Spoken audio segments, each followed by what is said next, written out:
buenas tardes a todos. Mi nombre es Alejandra Merlano. Soy licenciada en enfermería y el día de hoy seré portavoz de DENATBIO. Es un gusto darles la más cordial bienvenida al webinar Histocompatibilidad en trasplantes, retos y realidades en México. La sesión será llevada a cabo de la siguiente manera. Tendremos a 3 ponentes que nos platicarán un poco del tema, para que al final tengamos una sesión de preguntas y respuestas con los mismos. Les pediré de la manera más atenta que mantengan sus micrófonos apagados para que el sonido no interfiera con la presentación de nuestros ponentes. Quiero agradecer a nuestro anfitrión de esta noche, DENATBIO. En DENATBIO somos un laboratorio de alta especialidad 100% mexicano, donde hemos apostado por la más alta tecnología, el mejor talento científico disponible y un enfoque humanístico en el que la salud de nuestros clientes es nuestra inspiración. Esta noche tendremos a los siguientes ponentes. Les agradecemos por su participación y por compartir su experiencia con nosotros. Comenzaré presentando a la doctora María del Carmen Portillo, ejecutiva comercial de DENATBIO. Ella es bióloga y doctora en ciencias biomédicas. Tendremos también la participación del doctor Vérulo Muñiz Toledo, urólogo, quien nos hablará de patologías del riñón que implicarán un trasplante. A continuación, tendremos la participación de la doctora Laura Portillo, especialista en trasplante de hígado y riñón. Ella nos contará un poco del procedimiento para el trasplante renal. Y por último, tendremos la presentación del licenciado en Salud Pública, Jonathan Loya. Él es jefe de epidemiología en la Cruz Roja y al mismo tiempo ha estado en ambos lados de la batalla. ¿A qué me refiero con esto? Él es personal de salud, pero al mismo tiempo ha sido paciente de un trasplante. Daremos inicio a este webinar con la presentación de la doctora María del Carmen Portillo. La doctora es originaria de la Ciudad de México. Estudió biología en la Facultad de Ciencias de la UNAM. Ella obtuvo el premio Gustavo Vaz Prada en el Servicio Social, realizando el estudio en el manejo, control y minimización de residuos peligrosos del campo universitario. Estudió la maestría en Ciencias Biológicas en la Facultad de Ciencias, realizando su trabajo experimental en el Instituto de Fisiología Celular en la UNAM. El doctorado fue llevado a cabo en el Instituto de Química de la UNAM. Participó en 2 estancias de investigación en la Universidad de Granada, España, donde se especializó en termodinámica de plegamiento de proteínas. Ha realizado 3 estancias postdoctorales, 2 en el CIMBESTAF, Irapuato, y la tercera en la Escuela de Medicina y Homeopatía del Instituto Politécnico Nacional. Posteriormente, estuvo realizando investigación en el Instituto Nacional de Enfermedades Respiratorias y en el Colegio de la Frontera Norte. Cuenta con publicaciones internacionales en revistas indisas y direcciones de tesis. Adelante, doctora, por favor. Ok. Buenas noches, DENATBIO les da la más cordial bienvenida a nuestro tercer webinario. El día de hoy, 12 de octubre, se conmemora el Día de la Raza. Este día se ve como un encuentro entre 2 mundos, donde nació una civilización hispanoamericana y dando lugar a nosotros que estamos hasta aquí hoy, que somos la raza mexicana. Hace justamente un día como hoy, pero hace 69 años, en 1952, se inauguró el Hospital General del Centro Médico Nacional La Raza, Gaudencio González Garza. Fue el primer hospital de especialidades que se inauguró aquí en la Ciudad de México. Un dato cultural artístico del hospital es que tiene un mural de Diego Rivera llamado El pueblo en demanda de la salud. Este mural nos da una historia y representa la medicina prehispánica y la del virreinato hasta llegar a la medicina contemporánea. A través de esta secuencia de este mural, se busca enaltecer los avances científicos y tecnológicos sucedidos en nuestra nación. En este hospital se han llevado muchas hazañas, entre ellas una de las que nos atañe a nosotros es que en 2017 se realizó el primer trasplante renal cruzado en grupos sanguíneos incompatibles. Bueno, ¿y qué es todo esto, no? En este hospital hay muchos cirujanos de trasplante. Ahí es donde se gestan los cirujanos, es donde nacen los cirujanos y es uno de los hospitales más importantes de nuestro país. Entonces, vamos a ver qué es lo que se hace ahí, ¿no? Entonces, cuando una persona enferma de alguno de sus órganos, que en este caso trataremos los riñones, porque tenemos especialistas en riñones, tenemos al doctor Vérulo Muñiz Toledo, que él es urólogo de trasplantes. Él estudió su licenciatura en médico cirujano de la UNAM y se especializó en urología justamente en este Hospital Médico de la Raza. Tiene una alta especialidad en manejo quirúrgico de trasplante renal en el Hospital General Centro Médico de la Raza. A su vez, cursó un diplomado en desarrollo en áreas directivas por la Facultad de Contaduría de la UNAM y el IMSS. Ha sido médico adscrito al Servicio de Cirugía de Trasplantes desde el año 2000. Es miembro del Comité de Trasplante Renal del Hospital General Centro Médico Nacional La Raza desde el 2003. Es profesor del curso de pregrado de la Facultad de Medicina de la UNAM. Es profesor adjunto del curso de pregrado de Residencia Médica de Urología. Es profesor del curso de alta especialidad de manejo quirúrgico de trasplante renal. Y actualmente es el jefe de servicio de la unidad de trasplantes del Hospital General de la Raza.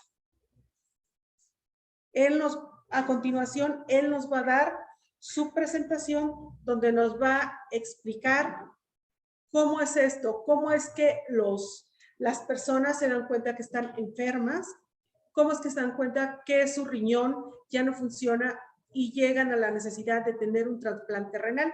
Asimismo, nos va a dar estadística de cuántas personas son las que están enfermas aquí en México, cuántas están en espera de un riñón y cuántas son los que logran obtenerlo a la razón del paso del tiempo.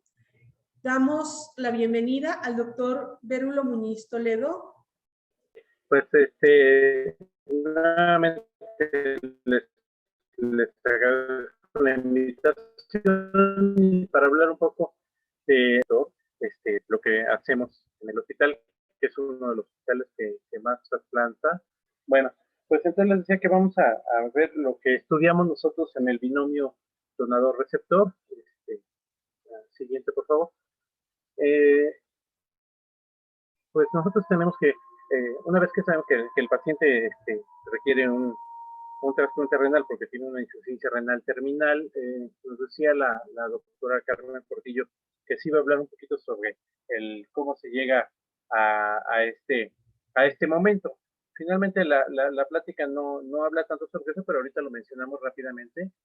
Cuando dentro de los estudios que le hacemos al paciente vemos que sus valores de función renal ya están en un límite en el cual ya no es posible recuperar esa función, que generalmente se hace con el aclaramiento de la creatinina, con depuraciones menores a 15 mililitros minuto, de acuerdo a las guías de Kadoki, pues en el estadio 5, pues ese paciente ya amerita sustitución de la función renal, lo cual se puede realizar mediante la modalidad de diálisis, sea de manera de diálisis peritoneal o la modalidad de hemodiálisis, pero finalmente el trasplante renal es la mejor alternativa terapéutica que tenemos para un paciente con enfermedad renal terminal, puesto que le cambia la vida en muchas circunstancias. Para él es poderse reintegrar nuevamente a sus actividades, tanto laborales como personales, al no estar dependiendo de un momento para diálisis, y para la institución y para el mismo paciente y para los médicos también es mucho más barato mantener un paciente en trasplante renal a pesar de la inmunosupresión que es cara, que mantener a alguien en diálisis, porque además no puede continuar con su vida, ¿no? Entonces, dependiendo de la fuente del órgano, el trasplante científicamente se clasifica como de donante fallecido o cadavérico, y el de donante vivo, que puede ser relacionado o no, y esto depende más bien con la consanguinidad, ¿no? Que sea un familiar consanguíneo o no, sea un familiar no consanguíneo, un amigo, un conocido, y de este sería el donante vivo relacionado al siguiente. Entonces, dentro de la siguiente, por favor. Dentro de los números que vamos a dar es que la cantidad de pacientes que se encuentran en lista de espera, aquí vemos una gráfica del CENATRA, del Centro Nacional de Trasplantes, donde vemos la gran cantidad de órganos que se requieren. Estos son los receptores en lista de espera a nivel nacional en el segundo semestre, calculados para el segundo semestre de este año.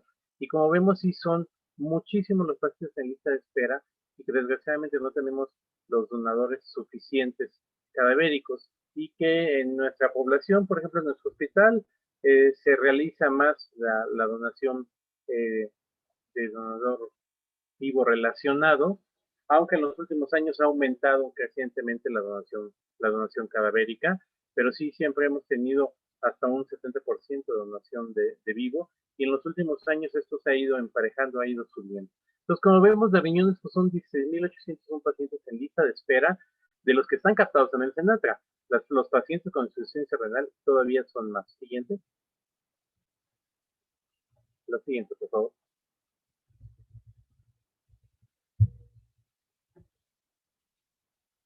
Y aquí podemos ver los receptores por lista de espera por la dependencia.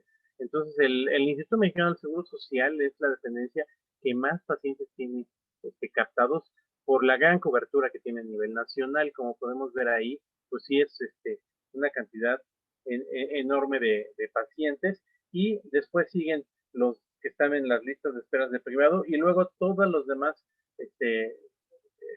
establecimientos del sector público, como el ISSSTE, la Secretaría de Salud y los demás, Pemex, la Sedena, etcétera. Siguiente, por favor. Y aquí vemos cómo han ido en el histórico, en el primer semestre de cada año, hasta obviamente como podemos ver aquí, la gran caída que tuvimos el año pasado por las razones obvias de la pandemia, y cómo en este semestre ya hemos recuperado y pasado incluso lo que se hizo el año pasado, y vamos pues más o menos como a la mitad, vamos recuperando esa tendencia a trasplantar, afortunadamente para los pacientes y para la institución. La siguiente, por favor. Y aquí nuevamente el histórico por año, y nuevamente vemos la gran caída que tuvimos por la pandemia y que actualmente vamos viendo. Obviamente siempre el de donante vivo, que es la línea azul, pues siempre es superior a la de donante cadavérico, por lo menos en nuestro país. En otros países es diferente, como en España, que es prácticamente totalmente de cadáver, ¿no? Siguiente. Y bueno, los trasplantes que se han hecho total, tanto de cadavéricos como de vivo, en el primer semestre del año, y pues en la Ciudad de México, pues es uno de los que más se hace, solamente después de Jalisco, en donde se trasplanta mucho. Siguiente, por favor. Y por institución, entonces tenemos que la mitad de los trasplantes se hacen en forma privada y la otra mitad se realizan en las instituciones de salud públicas. Pero de estas, la gran mayoría, como podemos ver aquí, es de la Seguridad Social, y el resto es de los otros hospitales públicos. Entonces, en el seguro sí realizamos una gran cantidad. Somos los hospitales que más realizamos trasplantes, porque aquí son todos los privados y aquí es solo de nuestra institución. Siguiente. Y aquí vemos cómo el Seguro Social es el que más trasplanta por institución, y pues los privados se dividen entre todos, ¿no? Siguiente, por favor. Aquí tenemos los primeros establecimientos en cuanto a trasplante total, que tenemos dos privados y dos del Seguro Social. En primer lugar, como ya veíamos desde las otras diapositivas, pues está Jalisco, que está haciendo mucho más trasplantes. Nosotros no alcanzamos en esta, como en otros años, a llegar al quinto lugar. Sin embargo, en la de cadáver sí estamos ahorita teniendo mayor donación cadavérica, y ya lo veremos en las siguientes, por favor, la que sigue. Y aquí tenemos la de donante cadavérico, como nuevamente se ve de la Ciudad de México, es donde más hacemos de donante cadavérico. Siguiente, por favor. otra vez ya, pero por institución, la siguiente. Por institución y seguimos. Y también por institución, pues seguimos siendo en el Seguro Social donde realizamos más trasplantes. La siguiente, por favor. Bueno, es lo que les decía, aquí vemos cómo es por institución, lo que se hace en privado, en el sector salud y en el Seguro Social. Siguiente.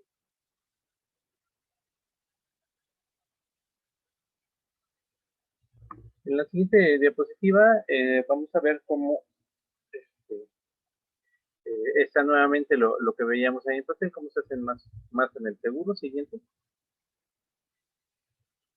Y aquí estamos, ahora sí, por donante fallecido, y aquí sí, nosotros hasta el primer semestre llevábamos 9, ahorita ya llevamos 11 de donante fallecido, y llevamos en total 33 trasplantes en el servicio. Aquí estamos, la Unidad Médica de Alta Especialidad, Gaudencio González Garza, que bueno, estamos en el mismo lugar que Jalisco en cuanto a los de fallecidos. Hasta el día de hoy, hoy hicimos el número 34, llevamos 24 de vivo y 10 cadavéricos. Siguiente. Y bueno, aquí nuevamente de donante vivo, como está por institución, nuevamente la distribución de la seguridad social, que es quien más hace, luego los privados y finalmente los públicos aquí más. Siguiente, por favor.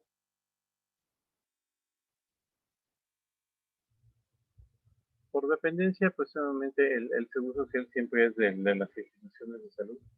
Siguiente. Y aquí están los de donante vivo, donde tenemos 3 privados y 2 del seguro social. Siguiente. Siguiente. Entonces, ¿qué vamos a hacer para llegar al éxito de un trasplante? Pues tenemos que hacer un estudio minucioso tanto del donador como del receptor para llegar a la procuración de órganos, o que es la procuración, se llama la extracción del órgano que se va a trasplantar. El donante vivo en nuestro hospital, haciendo un promedio histórico, es aproximadamente un 72% de los trasplantes, y el cadavérico de 28 a 30, aunque esto es el promedio histórico. Finalmente, en los últimos años, este porcentaje ha variado y tenemos una donación de cadáver hasta del 40%. Hemos tenido. Siguiente, por favor. Entonces, el donante vivo, pues, obviamente va a conferir algunas ventajas respecto al riñón proveniente de un donante cadavérico, puesto que va a tener una mayor sobrevida el injerto renal, la función pues es inmediata y hay un menor riesgo de rechazo, sobre todo cuando es de vivo relacionado. ¿Por qué? Pues que es un paciente que va a dar inmediatamente el riñón, el tiempo de isquemia, es decir, el tiempo sin el aporte sanguíneo, pues es menor que en uno cadavérico, que en ocasiones se tiene que quedar varias horas en hipotermia. Nosotros afortunadamente contamos con una máquina de perfusión que ayuda a que sobrevivan más, ¿no? Entonces, el binomio donante-receptor, pues obviamente va a mejorar mucho el pronóstico de la sobrevida y la rehabilitación del receptor. Y el otro gran objetivo es el mínimo nulo daño al donador, ¿no? Es un paciente que, de no ser por el altruismo, no estaría en un quirófano, en una cirugía mayor, donde se le está quitando un órgano vital, ¿de acuerdo? Entonces, ese es el otro gran objetivo. El primero es que el paciente receptor pues mejore su calidad de vida, se rehabilite y vuelva a tener oportunidades de hacer muchas cosas. Pero uno muy, muy importante y que a veces se expresa más es que a alguien sano no le hagamos más daño, ¿no? Por lo que va a ser siguiente.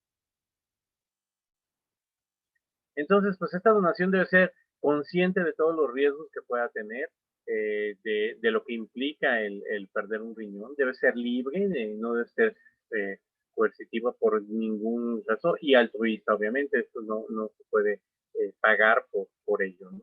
Entonces tenemos que valorar a nuestro donador viendo que haya una ausencia de las alteraciones tanto funcionales como estructurales en ambos riñones, para saber que el riñón que va a ofrecer es un riñón que nos va a servir para el receptor y que pueda tener una buena calidad de vida y realmente rehabilite su función, pero a la vez que se le quede un buen riñón para que continúe sin mayor problema. Que no tenga nefropatías heredofamiliares, que no haya enfermedades renales que puedan provocarle posteriormente a él enfermedad o que el riñón que se trasplante pueda tener posteriormente una enfermedad no detectada inicialmente, puesto que de inicio es alguien sano, pero que si tiene un gen por ahí que pueda después desarrollar una nefropatía heredofamiliar, poliquistosis o alguna enfermedad nefrológica, inmunológica o por hemoglobinas, glucos, etcétera, pues obviamente no puede donar. Que no tenga factores de riesgo de progresión renal, es decir, que no cuente con enfermedades sistémicas que posteriormente le vayan a provocar daño a nuestro donador, o sea, que no tenga hipertensión, diabetes, enfermedades inmunológicas, reumatológicas, lupus, etcétera, y que esté libre de enfermedades transmisibles, especialmente infectológicas, aunque obviamente también de cáncer, ¿verdad? Que también pudiera llevar en el riñón. Siguiente.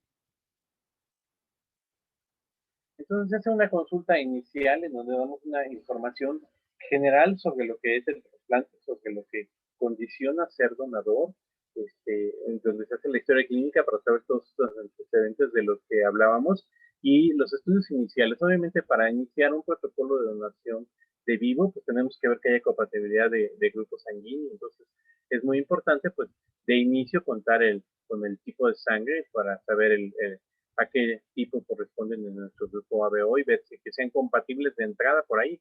Obviamente sabemos que ya se realizan trasplantes con incompatibilidad de grupo o que si son incompatibles se puede hacer un trasplante dominó donde un donador de un binomio familiar le done a otra persona y el donante del que va a recibir le done al de su familiar, ¿no? Lo que llamamos cruzado o dominó. Pero esos son todavía anecdóticos, todavía no se hace demasiado. Lo hemos hecho en el hospital, con nosotros hemos hecho trasplantes cruzados, hemos hecho trasplantes con incompatibilidad de grupo, pero no siempre se tiene el recurso para disminuir y desensibilizar a los pacientes, ¿no? Pero sí se hace. Y algo muy importante, pues también tipificar el HLA, ¿no? Sabemos que el antígeno mayor de incompatibilidad, pues es algo muy importante que tenemos que ver porque nos va a hablar sobre todo de la oportunidad que tenga o no de aceptar ese riñón, ¿no? Obviamente, salvo los gemelos idénticos que cuentan con el mismo, pues los demás, pues por mucho que sean familiares, siempre pueden tener algunos subtipos que no compartan y bueno, dependiendo del tipo, ¿no? De clase de HLA, clase 1, clase 2, y ver los tipos que puedan tener incluso anticuerpos contra el mismo donador y ver los serotipos, ver el DQ, el QR, o sea, para ver qué puede haber de compatibilidad o no, y a partir de ahí iniciar toda la gama de estudios para ver si el donante puede ofrecerle el riñón a su familiar con todos los estudios de gabinete que ahorita veamos, ¿no? Pero de inicio pues tenemos que tener estas compatibilidades, ¿verdad? Siguiente. Entonces, pues dentro de toda la prueba de estudios para ver que el paciente es sano y que su riñón está en óptimas condiciones, tenemos la biometría hemática, donde tenemos que ver que no haya anemia, que no haya algún proceso proliferativo, que no haya leucocitosis, que no haya alguna enfermedad que nos pueda estar diciendo en la biometría hemática que hay alguna alteración y si es corregible, corregirla. La química sanguínea, pues en general para ver que el paciente no sea diabético, que el paciente tenga una función renal de entrada con creatinina y urea normales ya de inicio, aunque sabemos que obviamente no son los parámetros para darnos una función renal, como veremos que hay otros más. La función hepática, el perfil de lípidos, todo esto, función renal en un paciente de diabetes o de alguna otra enfermedad, de síndrome metabólico que pueda dar daño renal, ¿no? Y entonces ya ahora contamos pues con otros estudios, la citocina C, para ver realmente la función renal que pueda tener este paciente, obviamente pruebas de coagulación, las pruebas de orina para descartar infecciones como el objetivo, para descartar proteinuria en el examen general de orina, también otras infecciones, la depuración de creatinina, que bueno, nos va a dar un buen parámetro de cómo está la función y que sabemos que finalmente la función renal a partir de los 40 años va disminuyendo conforme progresa la edad. Incluso hay estudios que dependiendo de, de la edad de cada paciente, pues es el mínimo de depuración o de filtrado glomerular que podemos tener, sabiendo que se va a disminuir 1 mililitro aproximadamente por año a partir de los 40 años. Entonces, entre más joven sea un donador, pues mayor y más alto debe ser su filtrado glomerular, porque sabemos que va a tener más años en donde va a ir perdiendo, ¿no? Independientemente de que después de la donación el riñón se hipertrofia y hiperfiltra, y el objetivo es llegar a por lo menos el 80% de lo que filtraba con ambos riñones. Y obviamente la proteinuria, que nos habla de un probable daño renal. Entonces sí tenemos que valorar muy importante en las pruebas de orina el grado de proteinuria. La microalbuminuria franca a partir de 300 miligramos, pues ya se considera un daño renal incipiente que contraindicaría la donación. Y en caso de microalbuminuria de menos de 300 miligramos, pues se tendrían que hacer algunas valoraciones sobre realmente cómo está esa función renal. Siguiente.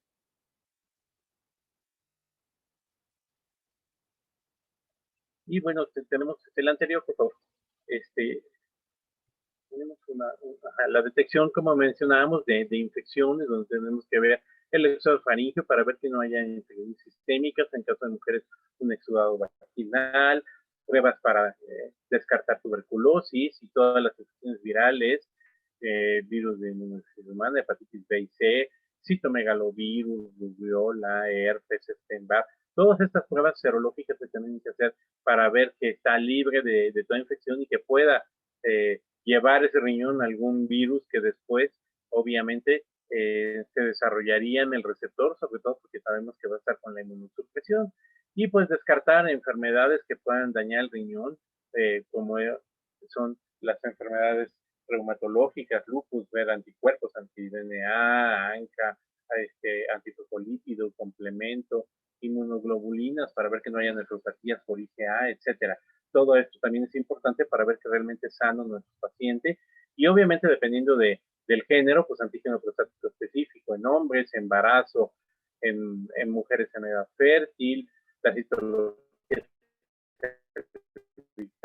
para evitar alguna, tiene que hacer la evaluación ginecológica para ver que tampoco hay problemas de mama, de mamografía, etcétera. Y luego ya todos los estudios de gabinete siguiente, para ver realmente la estructura del riñón, ¿no? Entonces, dentro de la valoración general del donante, pues el electrocardiograma y la placa de Torres para ver que no hay ningún problema. Y obviamente ya para ver la función renal y la anatomía, ver cuántas arterias tiene, y ver qué factibilidad hay del trasplante y de planear qué se va a hacer, pues el ultrasonido renal para ver que no haya quistes, tumores, dilataciones, obstrucciones, la automografía para ver la vía urinaria que no tenga una duplicidad de uréter, que no haya alguna alteración obstructiva y que podamos hacer la extracción de ese riñón pues de la mejor manera posible. La angiotomografía para ver el número de arterias. Hoy precisamente la doctora Laura Portillo trasplantó un riñón con 3 arterias y pues sí es más complejo, ¿verdad? Pero pues se hace, pero ya sabiendo, pues planea uno la cirugía, ¿no? Fue un trasplante muy complejo en ese sentido el de hoy. Y la gamografía renal, pues obviamente nos da en conjunto como la calculada por la cistatina C, por la depuración de creatinina, las pruebas, las calculadas por las fórmulas, TK de EPI, las fórmulas de nefrología, el gamma nos dice por separado la función de cada riñón donar y el que debemos de dejar. En términos generales, la función se divide 50 y 50% aproximadamente para cada riñón, pero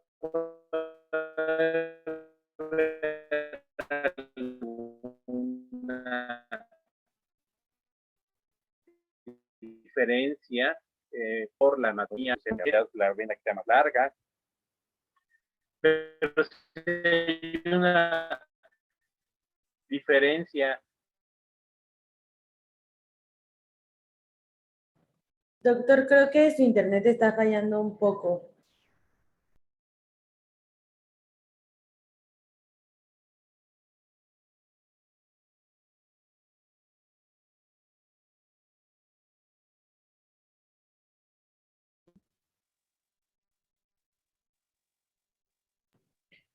Listo, doctor, ya está de regreso con nosotros. Entonces, comentábamos de la diferencia de donación. Se considera que se debe dejar aproximadamente un riñón por lo menos con un 40 filtrado de 40 mililitros minuto en el donante, y el mínimo para donar sea de 35 mililitros minuto. Es decir, que estamos hablando que en el caso límite menor debe ser de entre 75 y 80 mililitros, que tenga 90 o 100 de filtrado. Siguiente, por favor.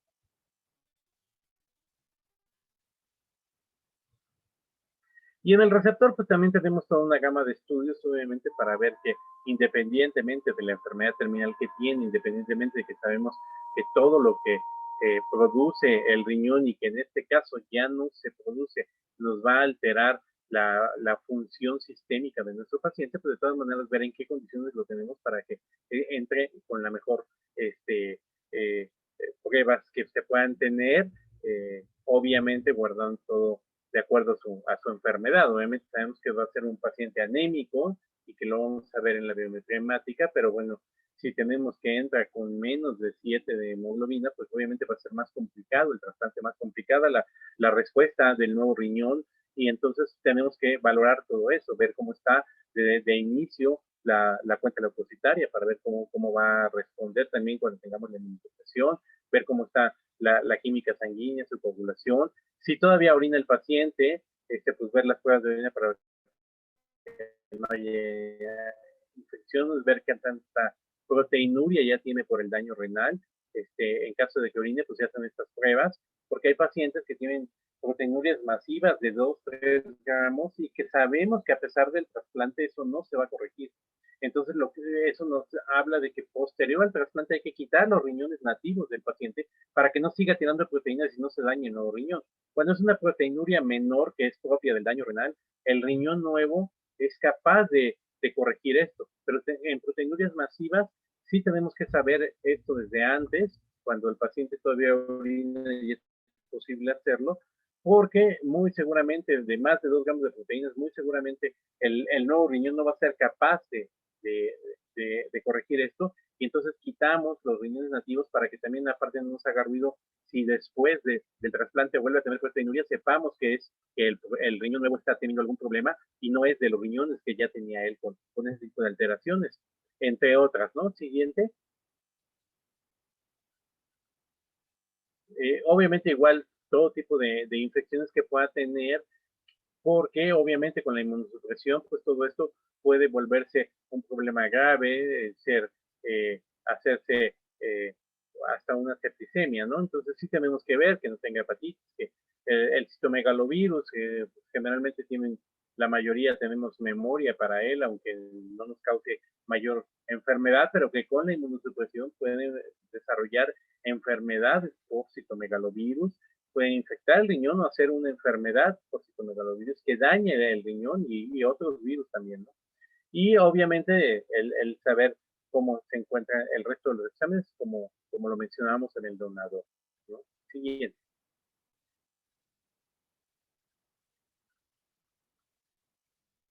Entonces, el protocolo de estudio pues conlleva una serie de estudios. Ya con todo lo que tenemos, pues podemos llegar. Obviamente, también después de los estudios de laboratorio en el receptor se hacen los estudios. Creo que ahí no sé si se saltó una o no salió antes de esta, donde se ven también los estudios de gabinete que se realizan en el receptor. A ver si nos puede poner la anterior, a ver si se ve o qué pasó, que son los estudios de extensión para ver cómo están los riñones del paciente, el ultrasonido renal, un cistograma miccional para ver cómo está la vejiga, ver que no tenga reflujo, alteraciones en la función vesical. Por ejemplo, en niños es muy común los problemas de reflujo vesicoureteral, de vejigas neurogénicas, de valvas uretrales posteriores, una serie de alteraciones urológicas congénitas que en los niños les causan la función renal. Por ejemplo, los niños, algo que nos ocurre frecuentemente en nuestro hospital, que tratamos también bastantes niños, es que los niños que se orinan en la noche, ¿no? La enuresis. Y que generalmente psicólogo. Y está bien, puede ser que sí tengan un problema psicológico, pero lo primero que deben de mandarlo es con el urólogo pediatra. Porque el niño que se orina en la noche no solamente puede tener un problema psicológico que se puede arreglar más fácil, puede tener un problema de vejiga neurogénica que va a llevar al paciente a una disfunción renal, daño renal, insuficiencia renal, diálisis y trasplante. Y todo porque nada más lo llevaron al psicólogo y no lo llevaron con el médico urólogo pediatra. Es es algo muy importante que incluso les digo médicos, porque lo vemos nosotros en nuestra práctica diaria, que nada más los mandaron al psicólogo. Y entonces todo eso lo podemos valorar pues, con la historia clínica, y en el histograma también vemos la clásica vejiga en árbol de Navidad de los pacientes con vejiga neurogénica, y que uno le pregunta y sí tiene una historia de que mojaba la cama en la noche y que pues todo el mundo dijo quiere llamar la atención, tiene algún problema psicológico, algo, y que nadie hizo. Es muy importante ver todo esto. Obviamente, descartar cualquier otra patología propia del daño renal, por ejemplo, alteraciones en el corazón que se van dando conforme el daño renal avanza y no puede el paciente empieza a hincharse y entonces empieza a tener retención de líquidos y se va dañando de otras cosas. Por eso se usa todo esto. Siguiente.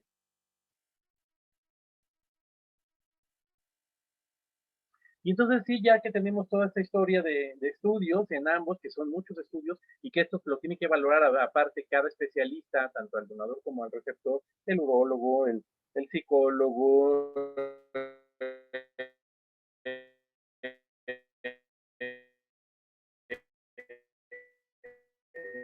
el médico internista, el cardiólogo, aptos, y que entonces este binomio donante-receptor es presentado ante los comités de trasplantes y es aceptado para el trasplante renal.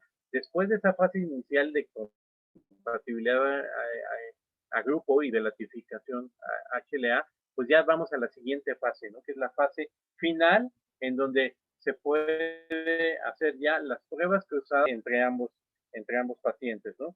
Y que obviamente pues es muy importante el tener esta prueba final de las pruebas cruzadas en donde pues vamos a ver esa compatibilidad en cuanto a los anticuerpos anti-HLA del receptor con el donador. Generalmente en el hospital ahorita estábamos usando con la técnica de Luminex para ver la cantidad de anticuerpos que podíamos tener, y pues si esas pruebas cruzadas salen negativas, que no haya anticuerpos contra el donante, pues ya seguimos adelante para programar la cirugía de trasplantes, ¿verdad? Siguiente.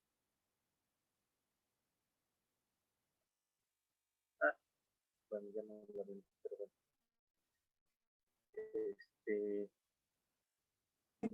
Perdone, doctor, tuvimos una falla técnica con la presentación. Denos un segundito, por favor. No se preocupe, ya prácticamente era lo final, ya nada más para pues comentar, ¿no? Pues obviamente, por ejemplo, en lo que lo ponen, pues seguir platicando sobre eso. En casos de retrasplante, que ya tenemos un trasplante previo y que el paciente, obviamente, a lo largo del tiempo de sobrevida de su injerto, va a desarrollar anticuerpos contra el injerto renal, puesto que finalmente es un órgano ajeno, externo, que lo identifica como no propio y siempre va a formar anticuerpos. Para un retrasplante, pues se hacen pruebas especiales de compatibilidad, se hacen pruebas el famoso PRA, ¿no? La actividad reactiva del panel para ver qué tantos anticuerpos tiene contra el próximo donador. Se hacen pruebas de donantes, de donador específico para ver si puede ser debido otra vez, ver qué tantos anticuerpos contra el donador tiene y ver qué tan factible es o no un trasplante, o igual si sabemos que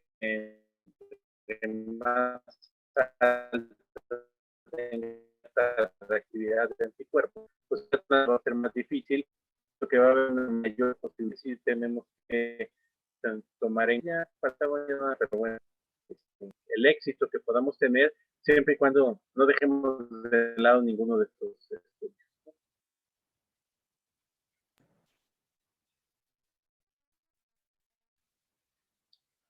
Entonces, pues les agradezco mucho, porque creo que ya me he enterado, pero bueno. No se preocupe, doctor. Muchísimas gracias. Sí, porque creo que ya no termino.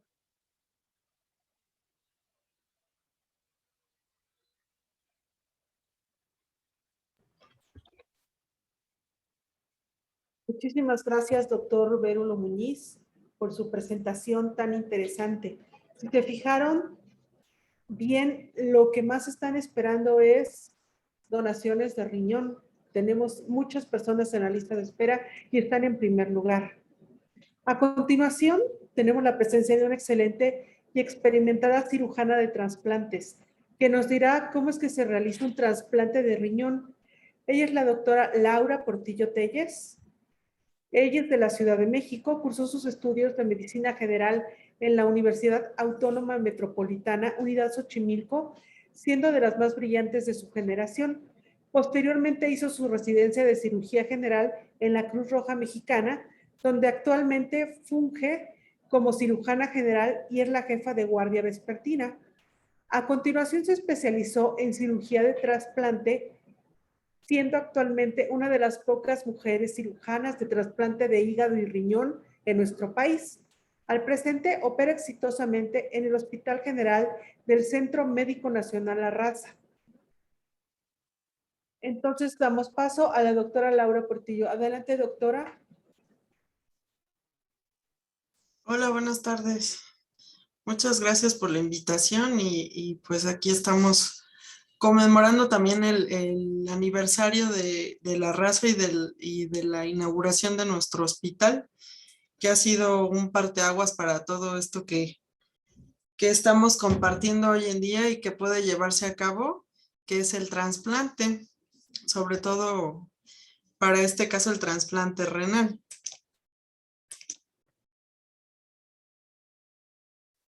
¿Se puede ver la pantalla? Bueno, el trasplante renal es considerado, como ya comentaba también el doctor Vérulo, como el tratamiento de elección en pacientes con insuficiencia renal crónica debido a su ventaja contra otras formas de terapia de sustitución, tanto en la calidad de vida como en la reinstalación principalmente a la vida productiva de los pacientes.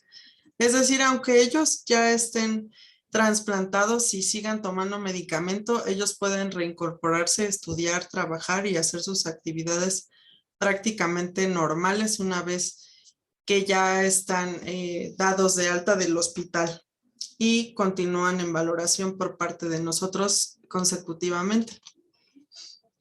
Un poquito de historia del trasplante renal. Desde 1902 se realizó el primer autotrasplante de un riñón en un perro en el cuello. Entonces hicieron el trasplante en esta parte y se dieron cuenta de que se podía realizar el recambio de un órgano hacia otra parte del cuerpo. En 1912, Carrel obtiene el premio Nobel por técnicas vasculares, que son los que ocupamos ahora en día para hacer las anastomosis vasculares. Y en los 40, el Medawar sentó las leyes básicas de inmunología en el trasplante, que es lo que nos ha permitido hoy en día conservar los trasplantes y que evitemos en medida de lo posible el rechazo del injerto. En el 1933 se realizó el primer trasplante en humanos y en el 54 fue el primer trasplante exitoso entre hermanos gemelos monocigotos, es decir, que están en una misma bolsa y tienen compatibilidad prácticamente del 100%. Y en los 60, Martínez Piñeiro, Gil Bernet y Alférez fueron los pioneros en trasplante renal. Y pues en nuestro hospital hemos sido los pioneros de trasplante cardíaco, trasplante renal y trasplante hepático.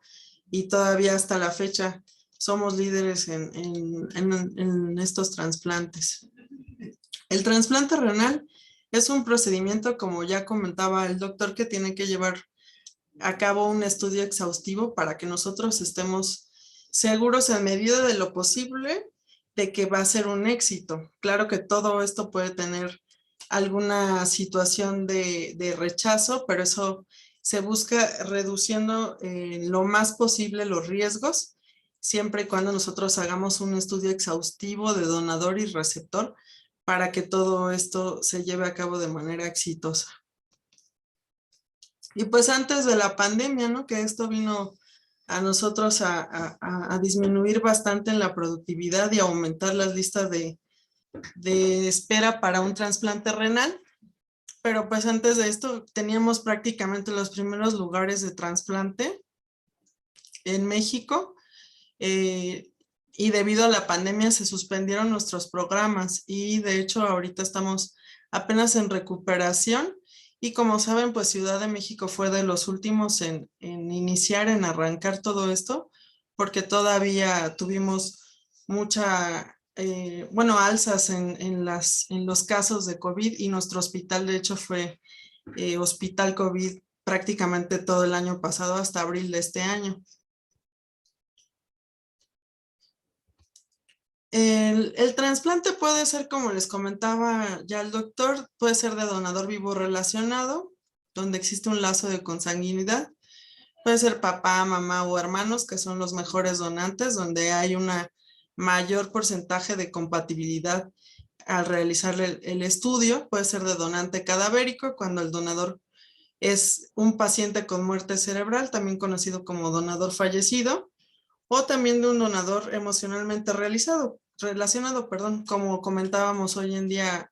Hoy hicimos un trasplante de un esposo que le donó a su esposa con enfermedad renal crónica, y a pesar de que no existe un lazo cosanguíneo, son del mismo tipo de sangre y se hicieron las pruebas de compatibilidad y fueron exitosas. ¿En quién se puede trasplantar?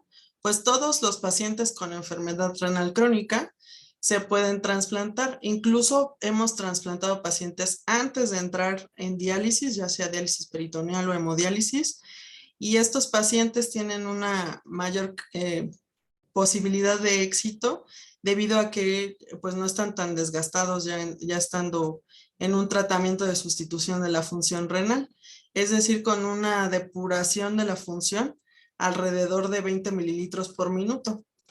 Ya aquellos pacientes que están en diálisis peritoneal o hemodiálisis son aquellos que tienen un filtrado de menos de 10 mililitros por minuto y que ya necesitan sí o sí un tratamiento de sustitución a la brevedad.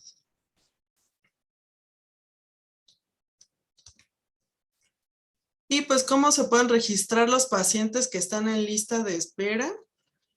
Primero, pues tienen que tener un diagnóstico. Si están en algún centro o servicio de salud, deben de llevar una valoración del médico familiar inicialmente o su médico de primer contacto, y una vez que estos pacientes ya tienen diagnóstico o están en algún tratamiento sustitutivo de la función renal, los refieren a nuestro centro o a los centros que les correspondan, donde se ingresan a una lista de espera.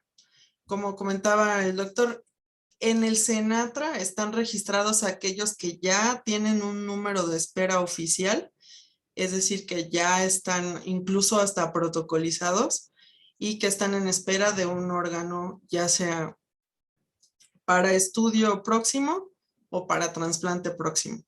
La lista de espera pues es muy variable, dependiendo del tipo de sangre. Puede ser para O positivo alrededor de 8 años, para A positivo tenemos alrededor de 3 años, y para B positivo, pues dependiendo, porque es un poco más difícil el tipo de sangre, pues puede estar igual entre unos 2 o 3 años. Y de ahí, pues los comités de trasplantes nos dedicamos a trabajar para el estudio de todos estos pacientes, y que en cuanto nosotros tengamos disponible un donador, ya sea de vivo o relacionado o no relacionado, o un donante fallecido, pues se pueda realizar el trasplante en estos pacientes. ¿Cómo pueden donar? Si ustedes se preguntan esto, pues es muy fácil. Realmente en los centros de salud, en todas las secretarías, unidades de medicina familiar, centros de salud, pueden ustedes buscar una tarjeta de donador. Pero lo más importante y lo que tenemos que saber es que los familiares tienen que estar conscientes, porque si nosotros tenemos algún tipo de accidente y no podemos decidir o comentar que tenemos ese deseo, pues puede ser que el familiar no esté relacionado con toda esta información y que no dé la autorización para la donación. Entonces, muy importante y lo principal es hablar con los familiares y hacerles saber de los deseos en caso de alguna situación de emergencia.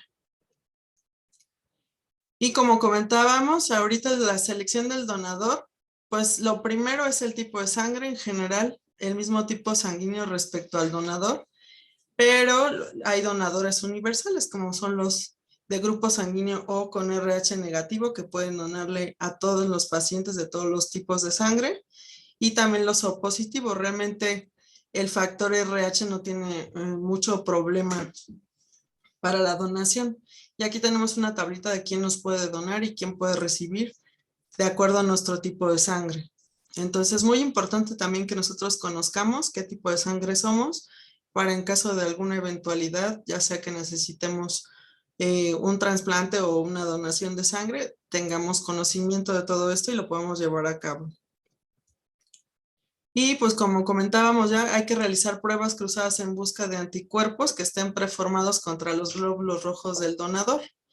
Estas son pruebas especiales que nosotros realizamos ya una vez que tenemos en estudio al donante, para poder nosotros dar el sí definitivo a realizar el trasplante, que es lo que vamos a ver más adelante. También vamos a buscar intencionadamente los anticuerpos formados contra el HLA del donador, y esta prueba se denomina lo que es panel reactivo de anticuerpos, que nos va a servir para nosotros documentar en qué porcentaje el paciente que va a recibir un riñón pudiera tener la cantidad de anticuerpos y que pudiera hacer un rechazo y nosotros tomar en consideración todo esto para el tratamiento.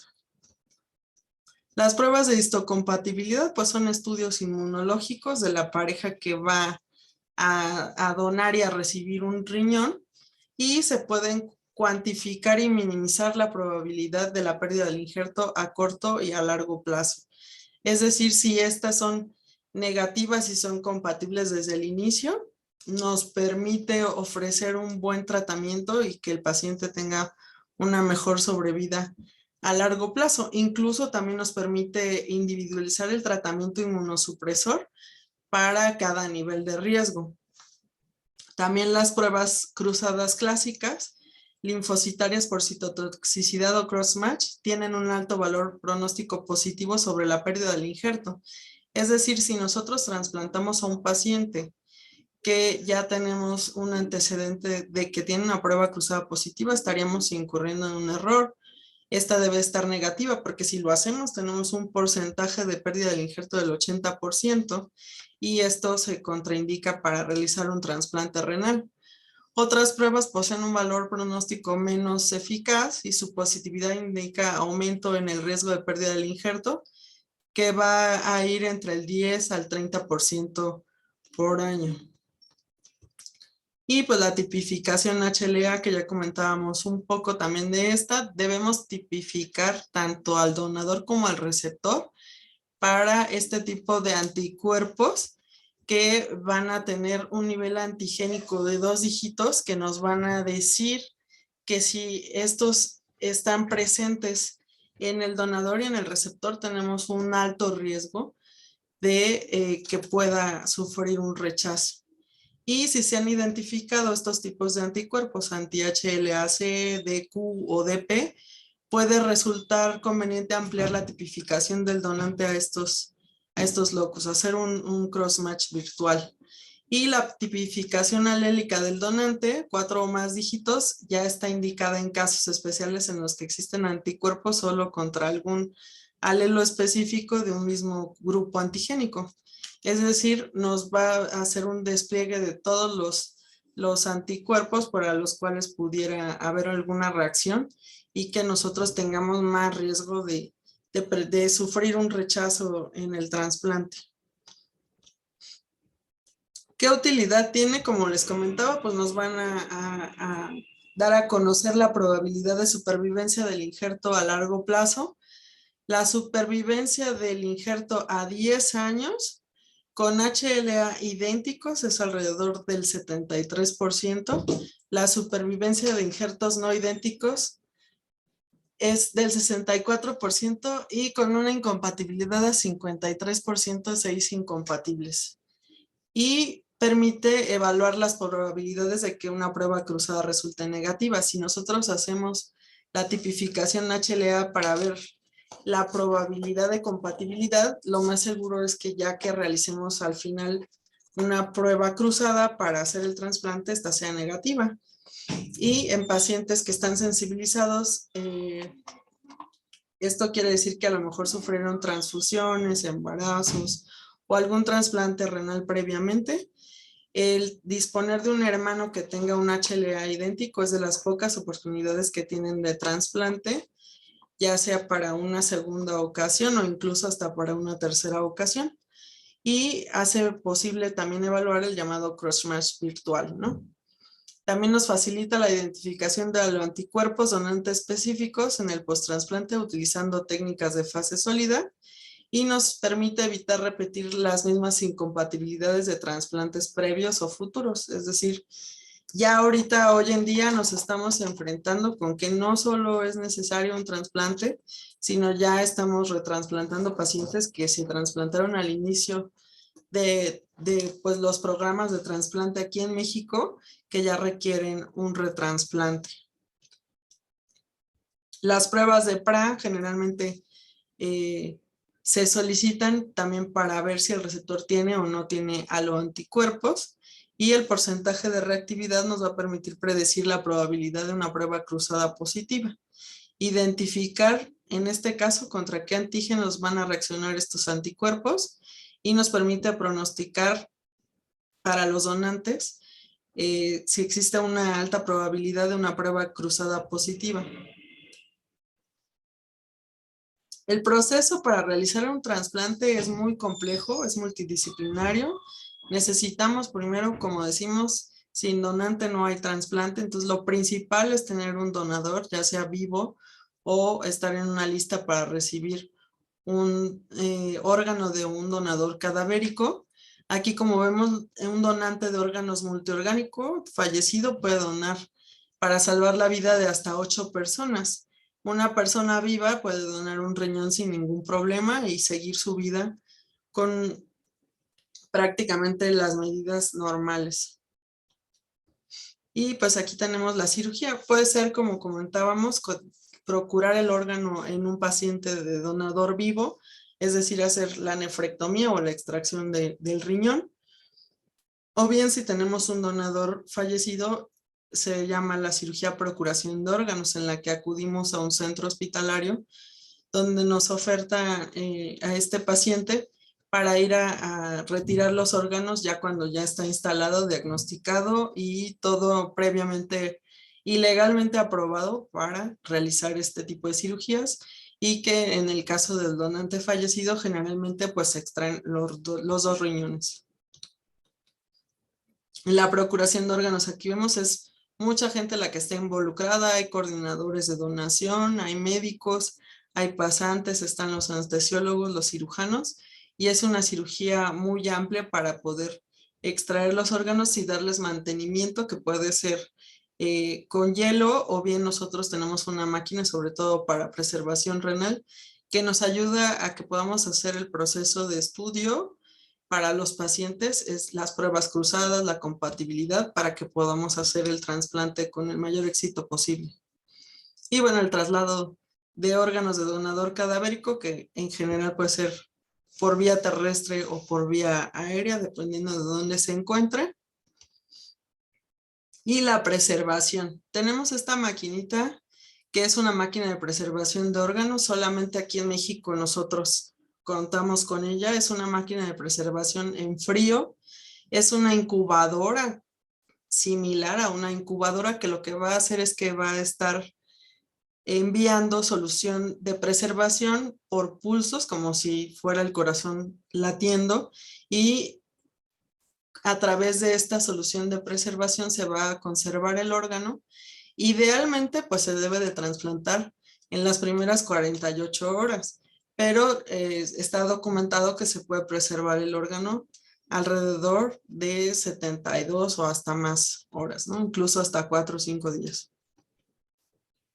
Y pues la cirugía de trasplante, que es una cirugía bastante compleja, tiene dos partes. Primero hay que preparar al receptor, ¿no? Se hace una monitorización por parte de anestesiología, se colocan catéteres para que tengan todo previamente bajo control, y una vez que ya nosotros iniciamos la cirugía se hace un abordaje abdominal, pero hacia el retroperitoneo, o sea, la parte posterior.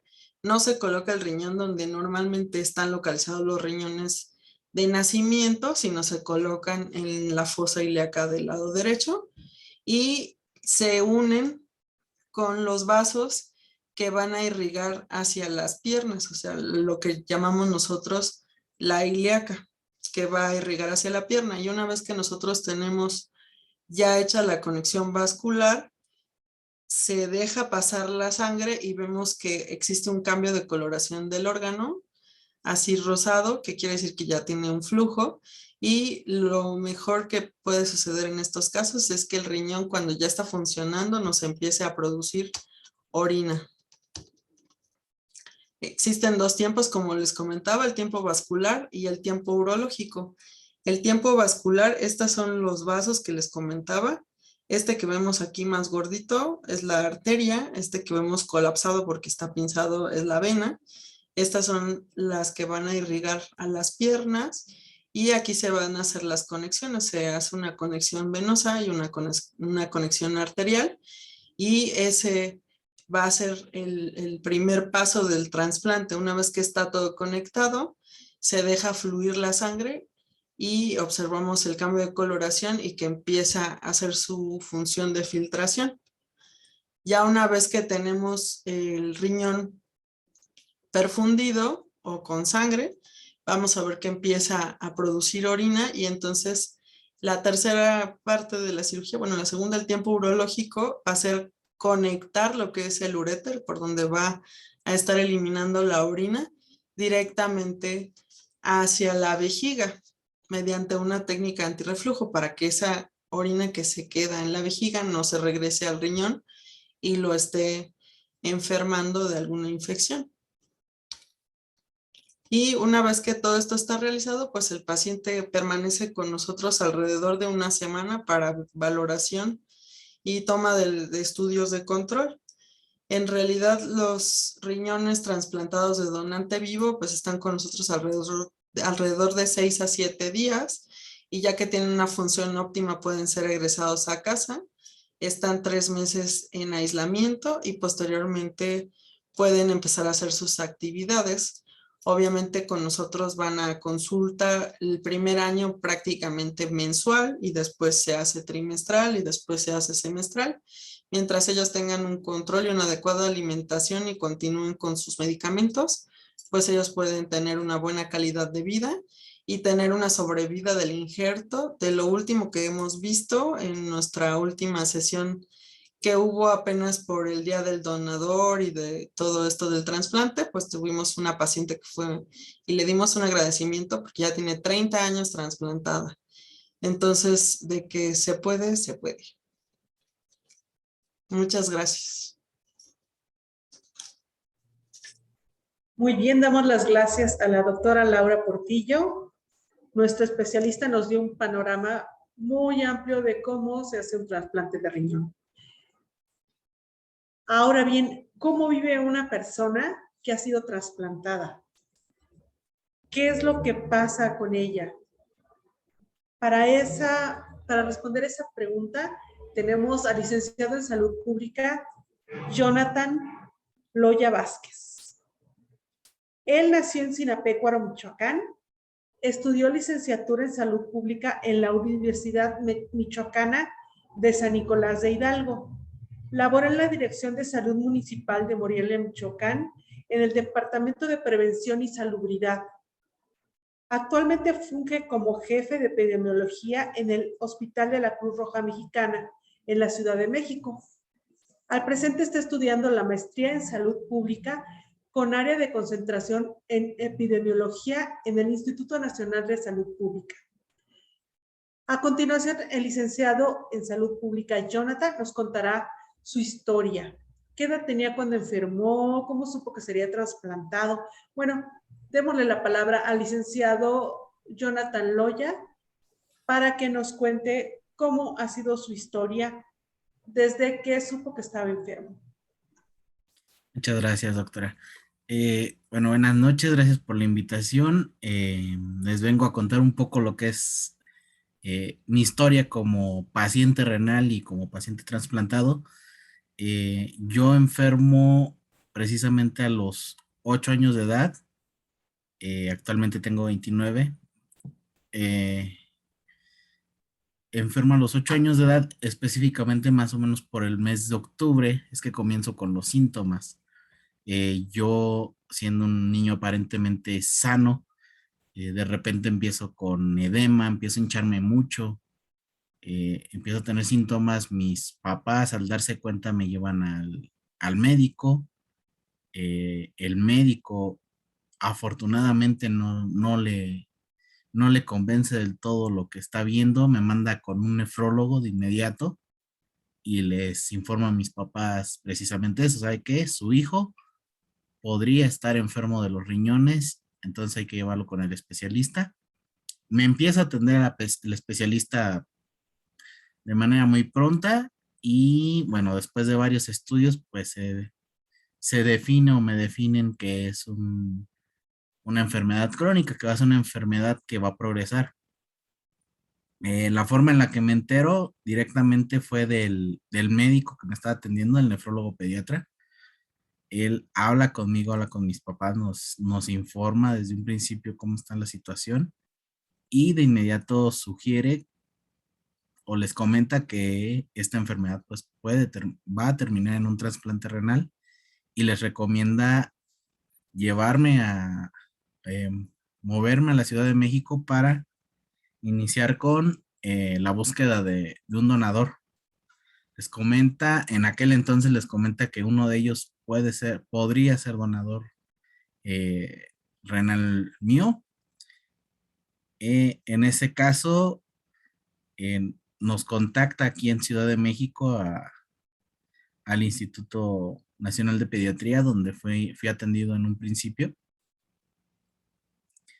No es donde fui trasplantado, pero ahí fue donde se empezaron a hacer todos los estudios de compatibilidad. Resultó ser mi papá compatible conmigo y él fue quien me donó.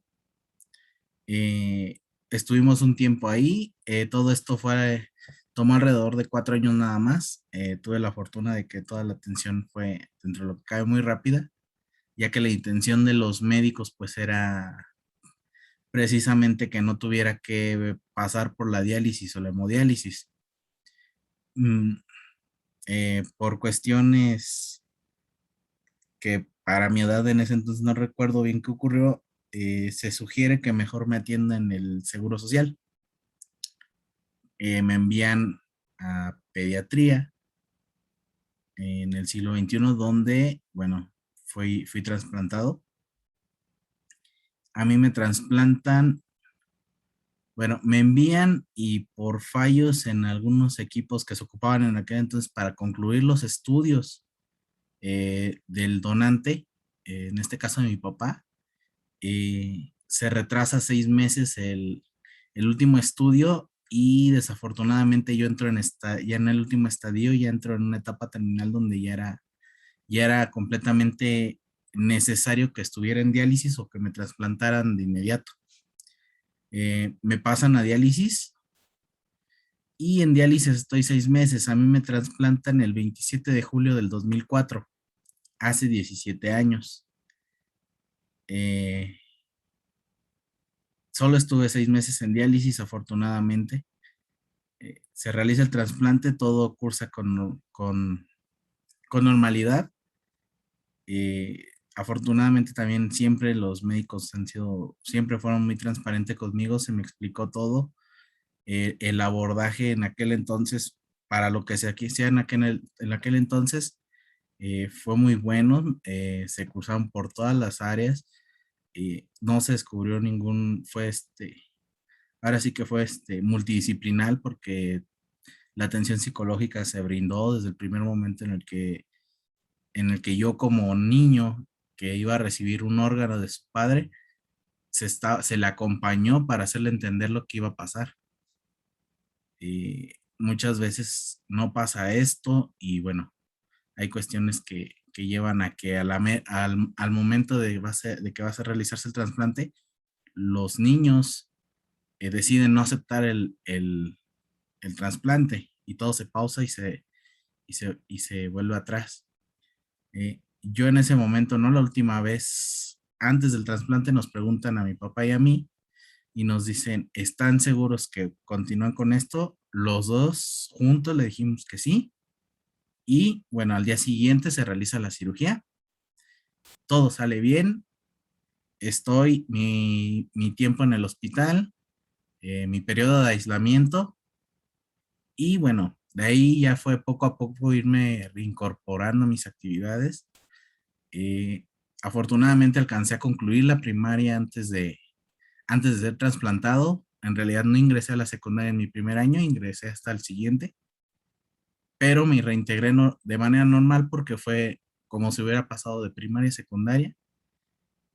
Eh, nunca, nunca se había sentido hacia mi parto, nunca sentí hacia mi parto un trato especial. Creo que siempre fue muy consciente de mi enfermedad, pero llevando la vida lo más normal posible. Que esto a final de cuentas a nosotros nos sirve mucho, ya que pues no se trata de ser visto como una persona enfermo, tener un trato especial porque tienes esto, no. Ya trasplantado, como lo han dicho los doctores, la calidad de vida es muy similar a la de una persona normal. Tomas medicamentos, vas a consultas, pero fuera de eso, tu vida la haces de manera adecuada. Sí es un cambio muy grande. Yo estaba en el último año de la primaria cuando estaba en diálisis. Las limitaciones que tenían eran muchísimas. Yo estaba en diálisis peritoneal y era estar cuidando el catéter, que no se me jalara, que no se me infectara, no podía hacer muchas actividades. Vaya, a veces ni siquiera se podía cargar la mochila y de eso a que me trasplantan y ya pueda cargar mi mochila, ir a la escuela, hacer toda esta actividad, seguir adelante, ingresar a una carrera, tener la fortuna de estar en el área de la salud y dedicarme a esto a todo esto que me gusta. En realidad creo que sí, el mayor reto para nosotros los pacientes que vivimos con terapia de reemplazo renal es precisamente esa forma en que nos reincorporan a nuestras actividades. En aquel entonces se tenía otro pensamiento, a lo mejor las cosas sé que han cambiado mucho, ya cada vez se ve menos esto, pero en aquel entonces sí era enfrentarse a este tipo de tratos es que tú estás enfermo, tú no puedes. Y es superar esas barreras y continuar y no rendirse. eh, y bueno, y pues sí se puede. Digo, yo soy una de tantas historias, hay más e igual de exitosas. Yo el día de hoy, pues, orgullosamente y muy feliz de tener 17 años de trasplante renal, de tener una salud estable, de tener un trasplante estable que todavía puede dar muchos más años.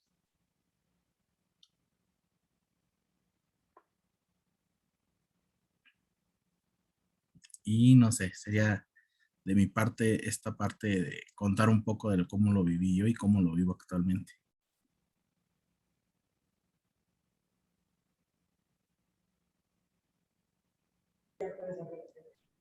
Le agradecemos mucho al licenciado Jonathan por habernos narrado su historia.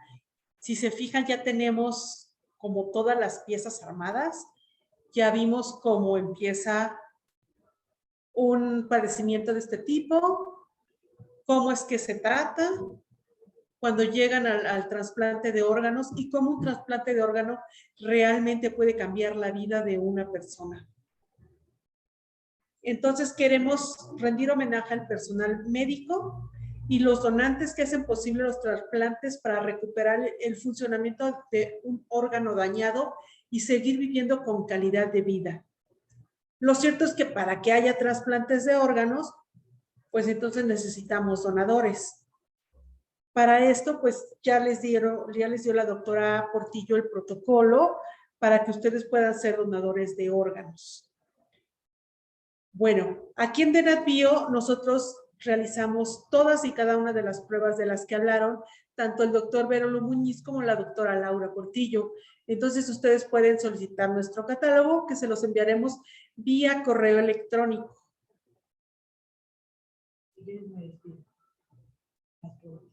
Siguiendo todo esto, nuestro lema en DNAT-Bio, recuerden que es: la ciencia está al servicio de tu salud. Aquí vimos y conjuntamos muy bien todos los conocimientos científicos que conllevan a mejorar la calidad de vida de las personas, que para eso nos dedicamos en las ciencias de la salud. Les agradecemos muchísimo a nuestros ponentes, el doctor Verólo Muñiz, la doctora Laura Portillo y el licenciado Jonathan Loya. ¿Alguien quiere? Ahora pasamos a nuestra sesión de preguntas. ¿Alguno de nuestros participantes en el evento quiere hacer alguna pregunta a nuestros especialistas?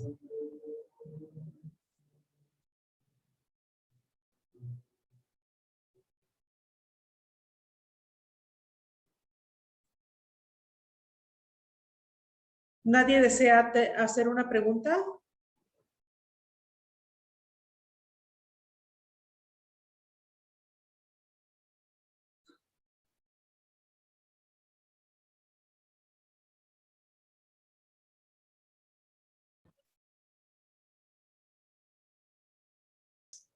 Para ello hace rato Tuvimos una pregunta durante la presentación de la doctora Laura Portillo, en la que nos preguntaron hasta qué edad máximo se pueden donar órganos.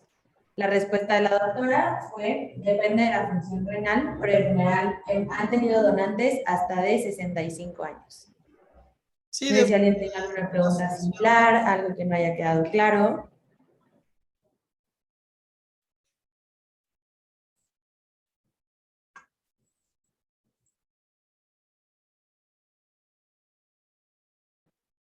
Tenemos aquí también un comentario en el que Paola Chávez dice: muchas felicidades a todos por su gran labor y hermoso testimonio. También Rosana Berenice comenta: muchas gracias por compartir sus conocimientos.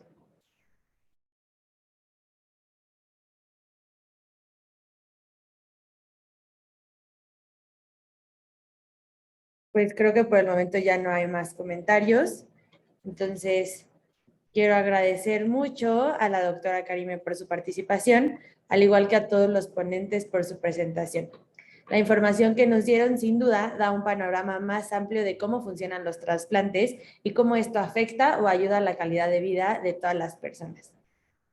Daremos por terminado este webinar, no sin antes agradecer a nuestros participantes por su asistencia y hacerles saber que, para agradecer su apoyo, el día de mañana les haremos llegar un email con algunas promociones especiales de nuestro laboratorio. Muchísimas gracias a todos por asistir y buenas noches.